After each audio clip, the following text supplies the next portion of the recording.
ಇಂದು ಕರ್ತವ್ಯಕ್ಕೆ ಹಾಜರಾಗಲು ಬರುತ್ತಿದ್ದ ಅಗ್ನಿಶಾಮಕ ಸಿಬ್ಬಂದಿ ಜನರ ಮೆಚ್ಚುಗೆಗೆ ಪಾತ್ರರಾಗಿರುತ್ತಾರೆ.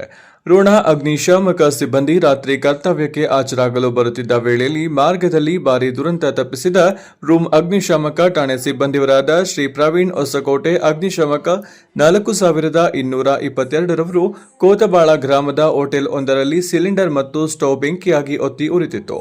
ಜನ ಕೂಗಾಡುತ್ತಿದ್ದರು. ಅಲ್ಲೇ ಮಾರ್ಗ ಮಧ್ಯೆ ಬರುತ್ತಿದ್ದ ಪ್ರವೀಣ್ ಹೊಸಕೋಟೆರವರು ತಕ್ಷಣ ವಾಹನವನ್ನು ನಿಲ್ಲಿಸಿ ಗ್ಯಾಸ್ ಮೇಲೆ ರೆಗ್ಯುಲೇಟರ್ ವಾಲ್ ಬಂದ್ ಮಾಡಿ ನಂತರ ಗೋಣಿ ಚೀಲವನ್ನು ನೀರಿನಲ್ಲಿ ಅದ್ದಿ ಸಂಪೂರ್ಣವಾಗಿ ಸಿಲಿಂಡರ್ ಕವರ್ ಮಾಡಿ ಬೆಂಕಿಯನ್ನು ನಂದಿಸುತ್ತಾರೆ. ಇವರ ಸಮಯ ಪ್ರಜ್ಞೆಯಿಂದ ಭಾರಿ ಅನಾಹುತ ತಪ್ಪಿದೆ.